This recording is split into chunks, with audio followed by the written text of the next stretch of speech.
말씀 제목 같이 읽어봅시다. 나는 왜 지체하는가? 라는 제목을 함께 말씀 나누도록 하겠습니다. 지체하다라는 글의 사전적인 의미를 보니까 때를 늦추거나 질질 끔 의무 이행을 정당한 이유 없이 지연하는 일. 이해되시죠? 때를 늦추거나 질질 끄는데 이게 보니까 정당한 이유 없이 그냥 질질 끌고 있는 거예요. 지연하고 있는 거예요. 유사어로 우물쭈물하다, 주저하다, 망설이다 라는 이런 뜻을 갖고 있습니다. 여러분 잘 아는 단어라 생각합니다.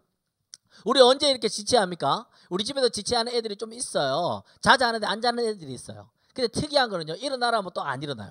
이상하죠? 자자하는데 안 자요. 근데 일어나라 하는데도 안 일어나. 아침에 밤에 자자하면 안 자면서 아침에 일어나라 하면 안 일어나는 그런 지체하는 친구들이 있습니다. 놀이터 놀다가 집에 가자 하면 집에 안 들어가려고 지체하는 친구들이 있습니다.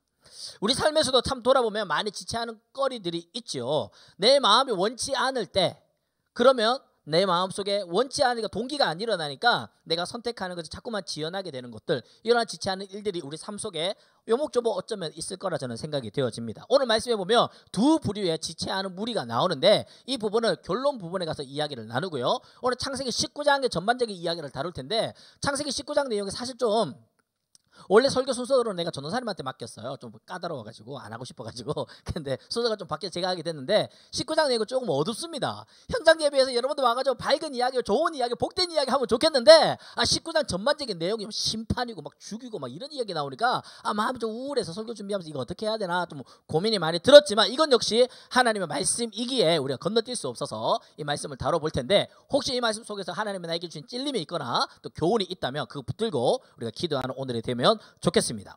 지난주에 말씀 나눴듯이 아브라함이 하나님이 아브라함 집에 방문했다가 지금 어디로 가는 길이죠? 지금 소돔과 고모라 맞죠? 소돔과 고모라로 가고 있는데 아브라함이 가면 안 됩니다. 몇 명? 50명. 그다음 45. 그다음 40. 그다음 30, 20, 10 이렇게 기도했던 거 다 기억나시는죠? 알죠? 그렇게 했습니다. 그래서 소돔 지역에 이제 천사가 도착을 했어요. 도착을 했는데 천사들의 목적이 뭐죠? 이 지역을 살펴보는 거예요. 감찰하는 거예요. 정탐을 이렇게 하면서 정탐이라기보다 이 지역을 좀 살펴보면서 이 지역이 이제 하나님께로 상소된 이런 울부짖음들이 있었는데 이 울부짖음이 진짜 아닌지 안 하는지 살펴봐야 될 거 아니야. 살펴보고 난 다음에 심판을 해야 될 거 아니에요. 그렇다면 살펴보는 사람들의 임무와 목적이 있기 때문에 그들의 태도와 자세는 어떨까요? 좀 더 거리를 두는 거예요. 이 사람들이 왜 이렇게 하지? 저기는 왜 저런 소리가 나지? 이렇게 좀 거리를 좀 두면서 이렇게 살펴봐야 되지 않겠습니까? 그런데 롯이 다가와가지고 우리 집에 가자는 거예요. 근데 정탐하는 사람은 이걸 살펴보는 사람은 이걸 거리를 두고 살펴봐야 되는데 자꾸 집으로 들어가자 하니까 들어가겠어 안 가겠다고 이야기하는 거죠. 당연하죠. 집으로 들어가 버리면은 밖에서 무슨 일이 일어나는지 알 수가 없습니다. 또 집에 들어가는 순간 집 주인이 보여주는 것만 보게 되는 거예요. 집주인이 보여주지도 않았는데 안방만 벌컥벌컥 열 수 없고 냉장고 문 벌컥벌컥 열 수 없지 않습니까? 집주인이 거실에 여기 앉아 계시면 됩니다. 거기만 앉아 있어야 돼. 나갈 때까지 겨우 화장실 어딘가? 화장실 저기입니다. 그 정도만 할 수 있는 게 손님의 의무입니다. 그러다 보니까 천사들은 여기에 들어가지 않으려고 해요. 우리는 오늘 밤 그냥 길거리에서 밤을 지샐 겁니다. 왜? 밤새도록 이 도시를 살펴봐야 되거든요. 19장 1절 2절 말씀입니다. 롯이 소돔 성문에 앉아 있다가 그 뒤로 보고 일어나 영접하고 땅에 엎드려 절하며 이르되 내 주여 돌이켜 종의 집에 들어와 발을 씻고 주무시고 일찍 일어나 갈 길을 가소서. 이거 지금 이 땅을 살피러 온 천사들의 목적을 전혀 모르다 보니까 이렇게 이야기하는 거예요. 그러니까 뭐라고 이야기합니까? 아니라 우리가 거리에서 밤을 새우리라.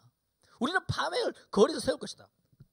성문 앞에서 마치 손님을 기다리듯 저는 이 장면을 보면서 마치 그 호텔의 벨보이 있잖아요. 큰 호텔에 가면요 누가 손님이 언제 올지도 모릅니다. 그냥 누가 언제 얼마나 올지도 모르는데 그냥 현관 입구에 멋지게 수트 딱 차림을 해가지고 다 기다리고 있습니다. 그러다가 차가 쑥 오면 어서 오십시오 하고 문 열어주고 타 바지하고 막 짐 들어주고 그런 역할을 하지 않습니까? 그 호텔의 벨보이처럼 롯이 성문 앞에 기다리고 서 있는 거예요. 언제 누가 얼마나 올지도 모릅니다. 지금 천사가 온다는 것도 기별을 받고 기다리는 게 아니라 언제 누가 얼마나 올지 모른 채 누가 됐건 간에 이 성문에 들어오는 사람이 있으면 자기가 제일 먼저 맞이해서 자기 집으로 초청하려고 롯은 지금 기다리고 있는 거예요.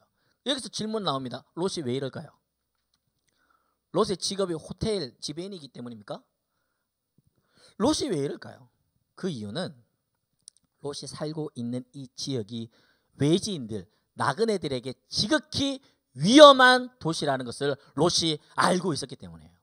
외지인이, 나그네가 이 도시의 화려함과 풍요로움을 쫓아왔다가 혹여나 이 지역에 폭력적이고 무례하고 무차별적이고 문란한 이 문화들로 보면서 그 문화 속에 이들이 억압당하고 폭력을 당하는 피해를 입을까 봐 겁이 나서 롯은 그 성문 앞에 기다려서 마치 호텔의 벨보이처럼 누가 언제 어떻게 올지도 모르는데 누구라도 손님이 온다면, 나그네가 온다면 그 사람도 어서 자기 집으로 초대해서 하룻밤 묵게 하고 아무 무탈하게 이 도시를 빠져나갈 수 있도록 도와주려고 하는, 마치 자신의 숙명이냐 사명인 것처럼 그렇게 하고 있었던 겁니다. 그러다 보니 손님으로 오는 사람도 당황스러운 거예요. 이 사람 왜 이러지? 갑자기 바가지 씌우려고 하나? 내가 생명 처음 보는 사람이 나에게 왜 이렇게 극진하게 대접해 주지? 당황스러울 겁니다. 왜요? 이 도시를 모르기 때문이에요. 하지만 롯은 이 도시를 잘 알기 때문에 어떻게든 간에 이 사람들을 자기 집으로 안전하게 데려가려고 하는 그런 마음이 있는 것입니다. 그러다 보니까 다급해지는 거예요. 그러다 보니까 더욱더 깍듯해지는 거예요. 그러다 보니까 좀 강요스러운 모습으로 천사들을 자기 집으로 끌어들입니다. 롯은 결국 천사들을 자기 집에 데려오는데 성공했습니다. 이 성공은 천사들이 롯의 호의를 받아주었기 때문입니다. 호의는 호의로 받아주는 게 옳죠. 19장 4절에서 5절 말씀입니다. 그런데 그날 밤에 무슨 일이 벌어지냐 하니까 소돔 백성들이 노소를 막론하고 원근에서 다 모여 그 집을 에워싸고 롯을 부르고 그에게 이르되 오늘 밤 내게 온 손님들이 어디 있느냐 이끌어내는데 우리가 그들을 상관하리라. 롯은요 몰래 이 손님들을 자기 집에 잘 데려왔다라고 생각을 했는데 외지인 2명이 롯의 집에 들어가는 것이 순식간에 그 동네의 소문이 막 쫙 퍼져버린 거예요. 그날 밤에 그 동네에 뭐 남녀 노소 할 것 없이 원근 각처에서 남자들이 다 몰려들었어요. 우르르 몰려들어서 문을 쾅쾅 두드리면서 너 나오셔. 왜?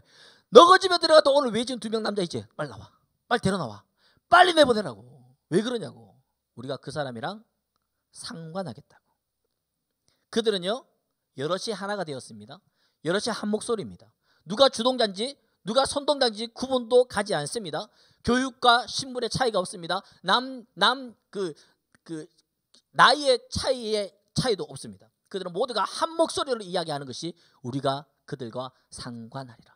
여기 상관하리다라는 단어가 히브리어로 야다라고 하는데 중정적인 의미로는 깊이 안다라는 의미를 갖고 있지만 또 다른 의미로는 성관계를 맺는다. 더 나쁜 의미로 맺는다면 남자가 남자 간에 함께 동성 간에 성관계를 맺는다라는 뜻도 있어요. 이들은 자기가 하려고 하는 걸 숨기지 않습니다. 이 얼마나 부끄러운 일입니까? 남자들이 집단적으로 남자와 성관계를 맺는 게 얼마나 부끄러운 일이에요. 얼마나 수치스러운 일이에요. 그런데 그들은 이런 것도 숨기지 않아요. 왜 숨기지 않을까요? 숨기지 않을 만큼 이들은 주저함도 없습니다. 숨기지도 않고 주저하지도 않고 왜 이런 짓을 하려고 하는지 설명을 하지 않습니다. 왜? 서로 간에 누구도 이걸 질문하지 않거든요. 우리가 왜 외지인 남자들을 불러다가 집단적으로 이 사람을 성폭행을 해야 돼? 여기에 대해서 누구도 질문하지 않고 그러니까 누구도 대답하지 않는 거예요. 이게 마치 오랫동안 관습적으로 집단적으로 강제적으로 오랫동안 이루어졌던 어떤 그들만의 말하지 않는 관습처럼 습관처럼 전통처럼 내려왔기 때문이에요. 이해가 되지 않죠. 우리는 잘 이해가 되지 않습니다. 지금 그런 상황입니다.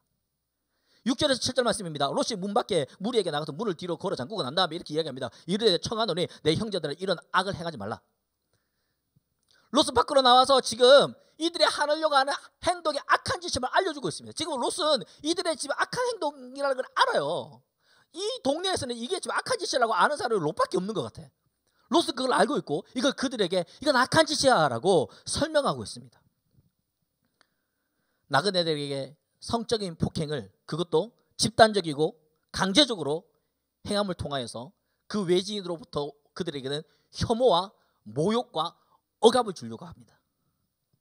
우리가 혐오스럽게 생각하는 신체의 부위가 있습니다. 누군가가 나를 터치했을 때에 이건 좀 기분 나쁜 일이 있어요. 이거는 아파서 기분 나쁜 게 아니라 이게 자존심이 걸리는 자존감이 걸리는 영역이 있습니다. 어디입니까? 뺨. 사람은 목 위로는 여러분 손을 잘 안 댑니다. 아무리 귀엽고 예쁘다 하더라도 이렇게 머리나 손 이렇게 목 위로는 손을 대지 않는 게 우리나라 정서 속에서는 문화고 이거는 예의예요. 목 위로는 터치하지 않는 게. 뺨을 때린다라는 것은 너에게 내가 폭력을 가할 거야 라기보다는 이 사람의 존재적인 그 자존감을 스크래치를 내는 거예요. 뺨을 때리는 것은. 예수님이 오른뺨을 치고도 왼뺨을 갖다 대라라는 영역도 폭행적인 영역보다는 그 자존심, 자존감에 대한 영역이거든요. 우리 뺨 때리는 거 참 모욕적으로 생각합니다. 그런데요, 뺨보다 몇 배나 더 모욕적인 신체 부위가 있습니다. 성기죠, 성기. 이 성기에 대한 터치는요, 이거는 뭐 두말할 거 없는 아주 큰 모멸감을 주는 것입니다. 그런데 지금 소돔 성에 있는 남자들이 몰려들어서 나그네들에게 하려고 하는 행동이 무엇입니까? 이들에게 성적으로, 그것도 집단적으로, 강제적으로 모욕과 모멸감을 주려고 하는 것입니다. 이것은 그들 안에서 관습적으로 이루어져 오던 문화처럼 느껴집니다. 악한 짓은 그 행위자가 그 행위에 악함을 인지하든 인지하지 않든 악한 짓입니다. 악한 짓은 그 사람이 하려고 하는 동기가 그럴듯하든 그럴듯하지 않든 악한 짓입니다. 악한 짓은 짓이 악한 거예요. 9절 말씀입니다. 그들이 이르되 너는 물러나라. 또 이르되 이 자가 들어와서 거류하면서 우리의 법관이 되려 하는도다. 그들이요, 롯이 그렇게 악하다라고 이야기하니까 너나 이 나그네들이나 똑같은 나그네면서 왜 우리한테 법관처럼 하려고 해? 그들 안에 있는 내재적인 그 룰을 외부의 어떤 사람의 의견을 통해서 이걸 조율받으려고 하지 않습니다. 그걸 허용하지 않는 거예요. 전혀 그들은 반성이나 듣고 개선할 의지가 전혀 없습니다. 8절 말씀입니다. 내게 남자를 가까이 하지 아니한 두 딸이 있노라. 청하건대 내가 그들을 너희에게 이끌어 내리니 너희 눈에 좋은 대로 그들에게 행하고 이 사람은 내 집에 들어왔은즉 이 사람에게는 아무 일도 저지르지 말라. 좀 이게 참 아이러니하고 너무나 좀 이해가 되지 않는, 이해가 안 되는 장면이 계속 지금 등장하고 있습니다. 이들이 나와가지고 남자들과 집단적으로 성관계를 하겠다라는 건 도저히 이해가 되지 않는데 롯의 반응도 진짜 이해가 안 돼요. 어떻게 이야기합니까? 내 집에 두 딸이 있다. 장성한 두 처녀의 딸이 있는데 두 처녀의 딸을 너희들이 줄 터이니까 내 집에 들어온 손님 남자 둘은 절대 건드리지 말라는 거예요. 반대해야 돼야 되는 거 아닌가? 반대가 돼야 되잖아요. 손님을 차다 내보내더라도 내 딸들은 보호해야 될 것 같은데 전혀 반대의 행동을 하고 있습니다. 정말 이해가 되지 않죠. 가장으로서 또 두 딸의 아빠로서 이해되지 않는 행동을 하고 있는데 이것은 어쩌면 롯의 또 다른 의중이 있지 않을까라는 저는 추측을 해봅니다. 그런데요, 더 신기한 것은 또 이상한 일이에요. 집에 몰려온 그 남자들이요, 롯의 이 솔깃한 제안을 듣지 않는 거예요. 거절해요. 당신의 두 딸 필요 없다라는 거예요. 우리는 외지에서 들어온 남자 그 둘을 데려달라는 거예요. 너무 의아하지 않습니까? 장성한 처녀들을 거부한 그들의 태도를 보아서 이들의 진짜 관심은 성적인 욕망을 해소하는 데 있는 것이 아닌 것 같아요. 성적인 폭행은 이들에게 수단이지 목적이 아닌 거예요. 이들의 성적인 욕구를 해소하는 것이 수단이었다면 뭐 어쩌면 롯의 두 딸을 수용했을는지 모르겠습니다. 하지만 그들은 이걸 거절하고 굳이 외지에서 들어온 두 남자를 선택한 것은 성적인 욕구가 목적이 아니라 그들은 외지에서 들어온 그 두 남자에 대한 모욕과 모멸과 혐오와 억압이 목적인 것 같습니다. 이들은 비상식적인 동성 간의 성행위도 나쁜 짓이지만 오히려 더 비이성적이고 무비판적인 외지인에 대한 혐오와 억압이 더 큰 문제인 것 같습니다. 그렇다 할지라도 롯이 두 딸을 내어주고 이 사람들을 보호하는 것은 이해되지 않는 영역인 건 맞습니다. 저의 추측은 롯이 자기에게 가장 소중한 두 딸, 나의 가장 소중한 두 딸을 내어주려고 할 만큼 내가 손님들을 보호하려는 의지는 강하니 너희들이 내 마음을 헤아리고 이 손님들을 해하지 않았으면 좋겠다라는 그런 의도가 아니었을까라고 좋게 생각해 보는 거예요. 하지만 이 물리들은, 난동물 부리는 이 사람들은 그 난동을 멈출 생각을 하지 않습니다. 13절 말씀입니다. 그들에 대한 부르짖음이 여호와 앞에 크므로 여호와께서 이곳을 멸하시려고 우리를 보내셨나니 우리가 멸하리라. 두 사람은 그제서야 롯에게 자신의 정체를 밝힙니다. 우리는 하나님이 보내신 천사다. 우리가 이곳에 온 이유는 이 땅에 이러한 부르짖음이 크므로 내가 이들을 멸하기 위해서, 심판하기 위해서 이 땅에 왔노라. 엄청난 무서운 이야기 아닙니까? 영화로 생각한다면 갑자기 막 허름한 두루마기를 빡 벗어 던지니까 막 광채가 나오고 옷이 쫙 등장하면서 사실은 우리가 천사이니라 하면서 막 이렇게 하는 장면 아닌가요? 그런데 이 장면을 보고도 롯은 전혀 놀라지 않습니다.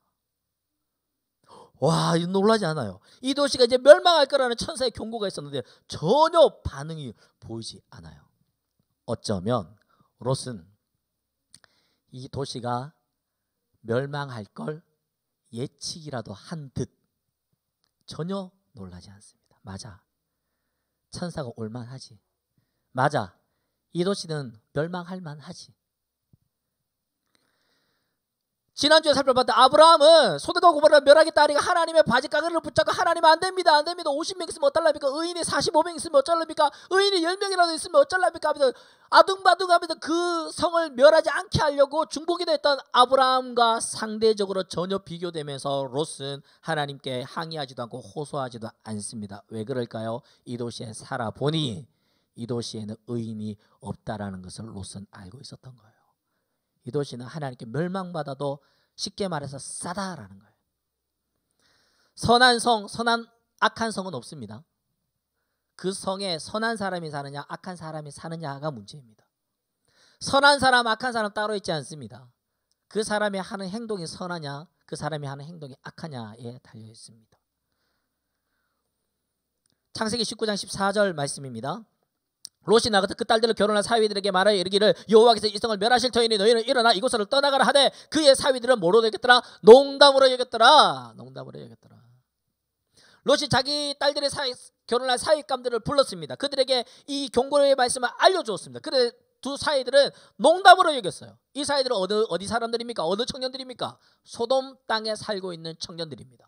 어쩌면 방금 전 롯의 집 앞에 많은 남자들의 무리가 와서 문을 두드리며 두 명의 나그네를 내보내라 했던 그 난동부렸던 그 무리 속에 이 두 사위가 있었을지도 모릅니다. 만약에 이 난동부리는 무리 속에 이 사위가 없었다 할지라도 이 두 사위는 그 무리들과 전혀 차별성 없는 사람들입니다. 왜냐하면 결혼할 장인어른이 심각하게 말하고 있는데 참 됐다 그래요. 농담으로 여길 정도라면 그들은 이 소돔과 고모라의 악함이 심각성을 전혀 인지하지 못하고 있는 거예요. 월요일에 단풍이 요즘 너무 좋잖아요. 목사님 월요일날 휴무다 보니까 월요일날 단풍이 너무 좋아가지고 가족들이랑 같이 드라이브 겸 서울로 잠깐 나들이 갔다 왔어요. 나들이 갔다가 우리 애들이 어리고 하니까 뭐 코로나 이후로는 식당을 가본 적이 없거든요. 아내가 이제 테이크아웃으로 음식을 이제 사다가 차에 가지고 차에서 우리가 음식을 먹었어요. 그때까지는 몰랐습니다. 차 안에 그렇게 음식물 냄새가 가득하고 그게 악취인지. 그걸 먹고 있으니까 너무 맛있는 거예요. 냄새도 너무 좋은 거예요. 집에 다 도착해서 차에서 내려보니까 차 안에 냄새가 그렇게 지독하더라고요. 몰랐어요. 나는 그 안에서 그 음식을 먹고 있었고 그 냄새를 맡고 있었고 그 냄새를 또 나도 났던 내 입으로 통해서 내뱉고 있었거든요. 그 공기를 나는 공유하고 있었습니다. 지금요 소돔과 고모라 성에 있는 이 청년들 젊은이들 사위들은요 악취가 나는 이 악취를 공유하고 있어요. 내뱉고 있고 마시고 있고. 그러니까 분리가 되지 않으니까 위기를 전혀 모르는 거예요. 분리가 되지 않으니까 이게 악취인지 전혀 모르는 거예요. 그러다 보니 이 엄청난 위기의 순간을 그저 농담으로 여기는 거예요. 분리가 되지 않으면 위기를 감지할 수가 없습니다. 때때로 우리가 연애하거나 하면 우리 좀 시간 좀 갖자. 이건 뭐예요? 이거 우리 좀 시간 좀 가져야 될 것 같아. 무슨 시간을 갖는 거죠? 각자 좀 떨어져서 연락하지 말고 한 달이라도 좀 시간 좀 갖자. 그러면서 단독적으로 있으면서 우리의 마음을 좀 정리하고 내가 한 달 동안 너랑 안 만나고 안 해보니까 전혀 안 만나고 전혀 연락 안 해보니까 오히려 더 좋더라. 그러면 헤어지는 거예요. 한 달 동안 연락도 안 해봤더니 더 막 그립고 그러면 다시 만나겠지만 이게 분리가 되어져 봐야 좀 객관적으로 정리가 됩니다. 악한 공기 속에 악취 속에 있으면요 이게 분리가 안 돼요. 위기를 감지할 수가 없습니다. 15절 16절 말씀입니다. 동이 틀 때에 천사가 롯을 재촉하여 이르되 일어나 여기를 있는 내 아내와 두 딸을 이끌라 내가 이 성의 죄악 중에 함께 멸망하가 하노라. 그러나 롯이 지체하매 천사가 자꾸 재촉합니다. 이제 이 성을 멸망할 때가 됐습니다. 이제 멸망하는 게 심판이 이제 언도가 됐어요. 이제 끝났어요. 이제 불 내리고 끝나야 돼. 그런데 롯에게 빨리 또 나가라. 이제 나가라. 저 산으로 가라. 저 산으로 가라. 재촉해서 빨리 가라. 하는데 어떻게 이야기합니까? 롯이 꾸물꾸물거려요. 너무 아이러니하지 않습니까? 계속 아이러니가 계속 연결됩니다. 자기는 이 성이 멸망당할 걸 알고 있었어요. 싸다라고 생각했겠죠. 그래서 멸망당할 일이 벌어졌습니다. 그런데 꾸물거리고 있는 거예요. 가야 하는데 빨리 가긴 가야 되는데 왜 그럴까요? 왜 이렇게 지체할까요? 이 도시가 멸망당할 성이라는 것을 그는 알고 있었지만 그럼에도 불구하고 그는 이 성에서 20년을 살았습니다. 이게 정답이에요. 이 성이 풍요롭고 화려하고 도시 문명이 좋은 살기 편한 곳인 걸 알아서 왔습니다. 와서 보니까 사람들이 너무나 악한 거예요. 문란한 거예요. 폭력적인 거예요. 악덕이 가득한 거예요. 그럼에도 불구하고 아이고 여기 못 살겠다고 다시 아브라함으로 가지 않았어요. 그는 여기 20년을 계속 살았습니다. 왜요? 이 도시가 너무 좋거든요. 이 도시 너무 매력적이거든요. 이 도시가 너무 편하거든요. 천당 밑에 분당이거든요. 너무 좋은 거예요. 이 사람들이 악하든 말든 이 사람들은 싫은데 여기가 좋은 거예요.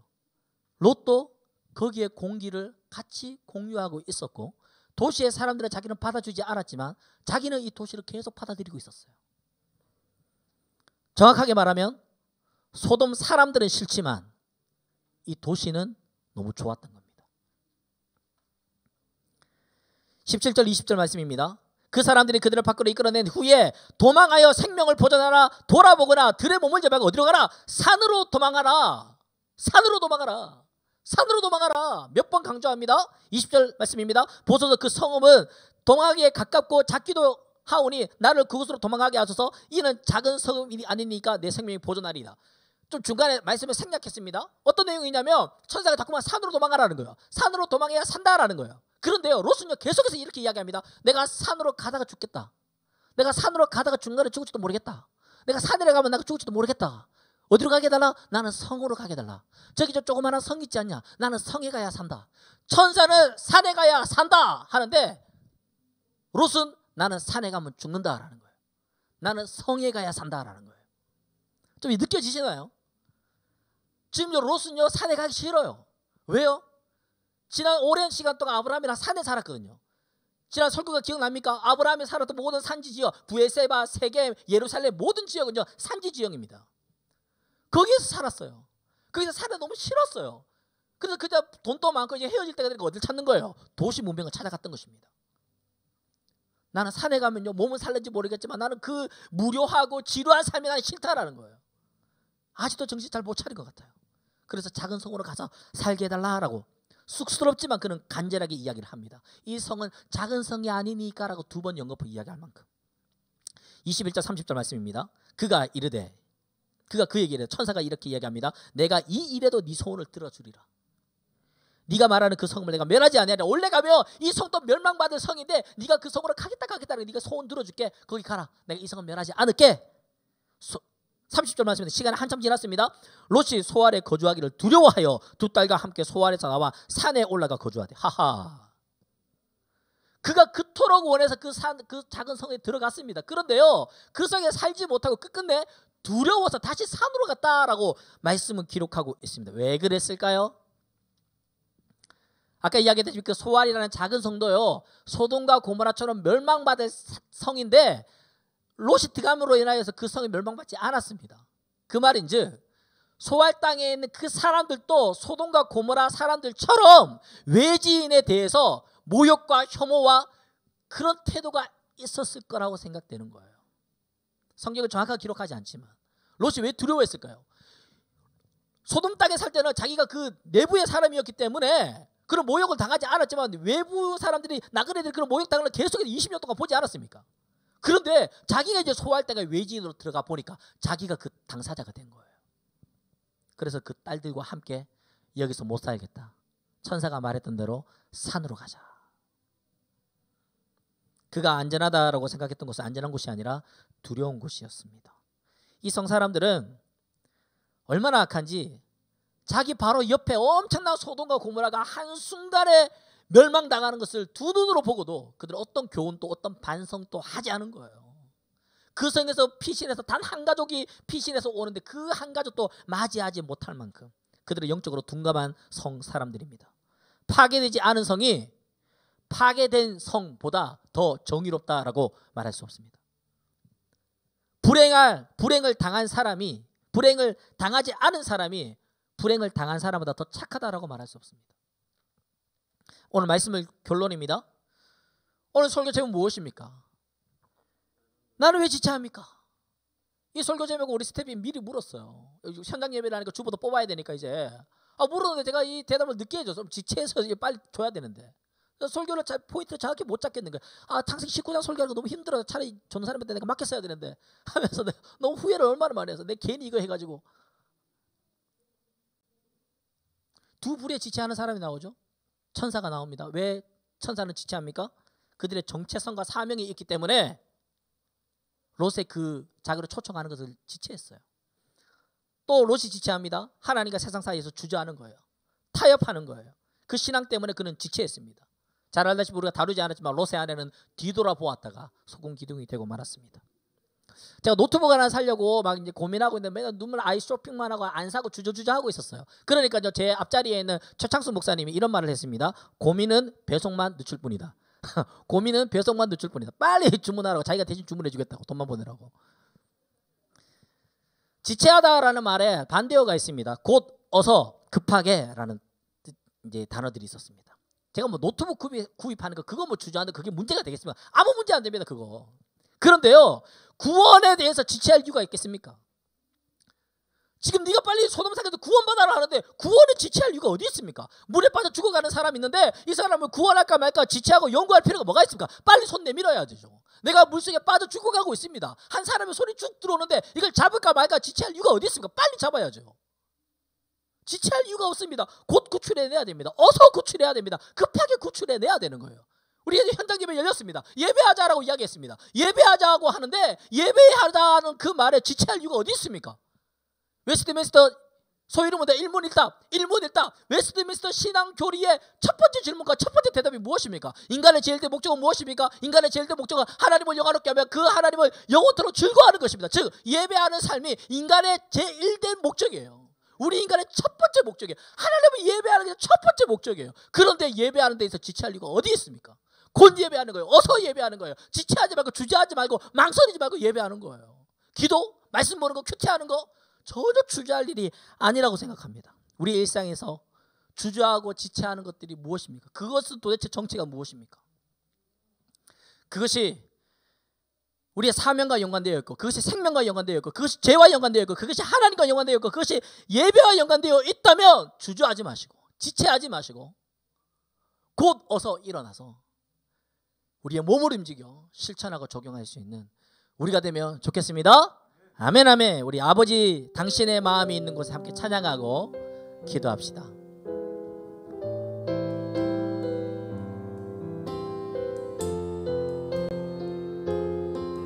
아버지 당신의 마음이 있는 곳에 아버지 당신의 마음이 있는 나의 마음이 있기를 원합니다. 나의 마음이 있기를 원해. 아버지 당신의 눈물이 있는 곳에 당신의 눈물이 나의 눈물이 고이기 원해요. 고이기 원해. 아버지 당신이 바라보는 영혼에게 아버지 당신이 바라보는 영혼 나의 두 눈이 향하길 원해요. 나의 두 눈이 향하길. 아버지 당신이 울고 있는 어두운 땅에 당신이 울고 있는 나의 두 발이 향하길 원해. 나의 마음이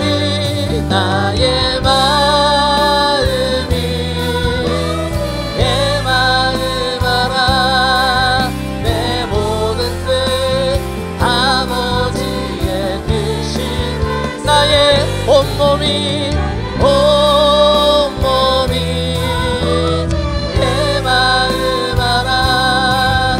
내 모든 삶 다시 한번 찬양합시다. 아버지 당신의 마음이 나의 마음이 있기를 원합니다. 나의 마음이 있기를 원. 아버지 당신의 눈물이 고인 곳에 당신의 눈물이 고인 나의 눈물이 고이길 원합니다. 고이길 원해. 아버지 당신이 바라보는 영혼에게, 당신이 바라보는 영혼, 나의 두 눈이 향하길 원합니다. 향하길 아버지 당신이 울고 있는 어두운 땅에, 당신이 울고 있는 나의 두 발이 향하길 나의 마음이, 나의 마음이, 내 마음 알아. 내 모든 뜻 아버지의 뜻이, 나의 온몸이, 나의 온몸이 마음 알아.